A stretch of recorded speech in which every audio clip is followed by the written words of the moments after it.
Je vous laisse vous imaginer dans une petite ville polonaise, un drapeau blanc et rouge flotte dans le vent, un chant vibrant résonne au loin et une cigogne traverse le ciel. Pourquoi ces images, ces sons touchent-ils si profondément, même si vous n'êtes pas polonais? Aujourd'hui, nous allons explorer l'âme de la Pologne à travers ses symboles, l'aigle blanc, le drapeau, l'hymne, la Kotwica et la cigogne. Ce ne sont pas de simples emblèmes, ce sont des histoires, des combats, des espoirs. Et quels symboles vous émeuvent, vous? On va partir ensemble dans ce voyage. Vitam, dans le double K, je m'appelle Jean-Philippe et je suis passionné par la Pologne. Son histoire, ses gens, son âme. Si vous êtes ici, c'est que vous voulez découvrir ce pays sous un angle différent, loin des guides touristiques ou des clichés. Pas de château ou de recettes de pierogies aujourd'hui, bien que j'adore les pierogies, soyons honnêtes. Nous allons parler de quelque chose de plus profond, les symboles qui unissent les Polonais, qui portent leur passé, leur lutte, leur fierté. L'aigle blanc, l'hymne, le drapeau, la Kotwica, la cigogne. Ils vivent dans les rues, les écoles, les chœurs, ici ou à l'autre bout du monde. On va prendre un moment, je vais vous demander de vous installer et on va partir explorer ensemble ce qui fait vibrer la Pologne. Les symboles sont une voix de la nation. Ils racontent qui nous sommes, d'où nous venons, ce que nous refusons d'oublier. En Pologne, ils sont nés dans des moments de triomphe, mais aussi dans des heures sombres, des occupations, des partitions, des soulèvements, et toujours une renaissance. Je vous demande de penser à un peuple qui, malgré des siècles de défis, a préservé son identité grâce à quelques couleurs, quelques notes, quelques images. L'aigle blanc, il va incarner la force, le drapeau, le courage, l'hymne, l'espoir. La Kotwica, c'est la résistance. Et la cigogne, c'est la douceur d'une terre accueillante. Ces symboles, ils ne sont pas figés dans les musées. Ils vivent, ils respirent, ils racontent. Aujourd'hui, on va découvrir pourquoi ils touchent si fort et ce qu'ils ont à nous apprendre. On va commencer par un symbole qui domine tout, c'est l'aigle blanc. Vous l'avez certainement vu sur un blason, un drapeau ou même une bouteille de bière Żywiec. Les Polonais, ils savent rendre leur symbole inoubliable.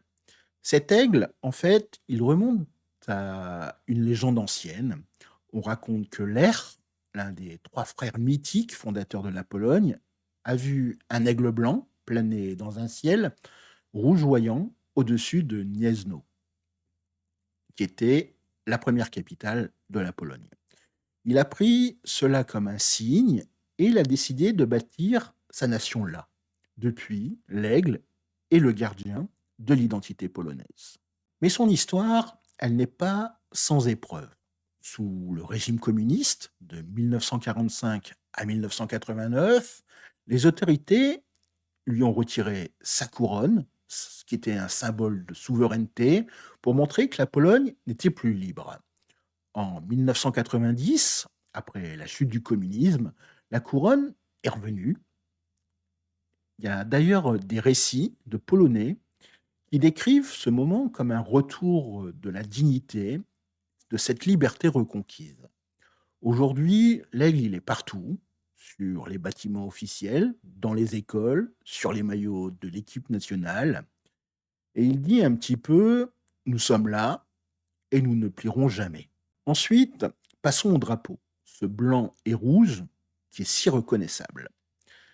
Ces couleurs, elles viennent tout d'abord de l'aigle blanc sur fond rouge, mais elles portent une signification beaucoup plus profonde. Le blanc, il va représenter la pureté, l'honneur. Le rouge, quant à lui, c'est le sang versé pour la liberté. Officiellement, il a été adopté en 1919, après l'indépendance retrouvée, et ce drapeau, il a été brandi dans des moments de lutte, comme le soulèvement de 1830 contre l'Empire russe, où les Polonais l'ont hissé malgré la répression. Il y a une histoire qui est un petit peu marquante concernant ce drapeau. C'est en 1944, pendant le soulèvement de Varsovie, il y a des résistants, souvent très jeunes, qui grimpaient sur des barricades sous les tirs pour planter ce drapeau. En fait, c'était pas un simple tissu, c'était un petit peu un acte de foi. la Pologne existe encore. Aujourd'hui, le 2 mai, c'est le jour du drapeau, et les rues, elles vont se couvrir de blanc et de rouge, et la diaspora, qu'elle soit à Paris, à Chicago, à Montréal, elle fait de même. Et cela vous évoque-t-il un symbole dans votre propre culture qui vous donne ce sentiment d'appartenance? Maintenant, on va partir à Cracovie un 11 novembre, qui est le jour de l'indépendance en Pologne. Une foule peut chanter «La Pologne n'a pas encore péri tant que nous vivons». Ces paroles, elles proviennent de Mazurek Dąbrowskiego, qui est l'hymne national, qui a été écrit en 1797 par Józef Wybicki. À l'époque, la Pologne, elle avait disparu des cartes, partagée entre les empires russes, prussiens et autrichiens. Cet hymne était un défi, un message d'espoir. Cet hymne, il évoque des héros comme Jan Henryk Dąbrowski, qui a lutté pour la liberté, et même Napoléon, et était perçu comme un possible libérateur. Cet hymne, aujourd'hui, il est tellement vivant qu'on le chante un petit peu partout, dans les stades, les écoles, et même parfois dans des lieux insolites comme les mariages. Oui, j'ai d'ailleurs vu une vidéo d'un mariage où tout le monde s'est levé pour le chanter, et ça donne un petit peu la chair de poule. Cet hymne, il incarne un petit peu la résilience, la mémoire collective et ce lien entre générations. Et je ne sais pas si vous aussi, vous ressentez cette force dans une chanson de votre pays. Il y a un autre symbole qui donne des frissons, c'est la Kotwica. C'est l'encre avec un P et un W entrelacés pour Polska Walcząca, la Pologne combattante. Créé en 1942 sous l'occupation nazie, ce signe il était peint sur les murs, gravé sur des pièces, parfois même tamponné sur des journaux allemands pour défier l'ennemi. Je vous demande de penser au courage qu'il fallait des jeunes, la nuit, risquant leur vie pour dessiner ce symbole. En 1942, il y a même des résistants qui ont infiltré une imprimerie allemande pour marquer les journaux avec la Kotwica. C'était un acte de bravoure incroyable. Pendant le soulèvement de Varsovie en 1944, cette Kotwica, elle était partout, sur les brassards, les murs, les cœurs.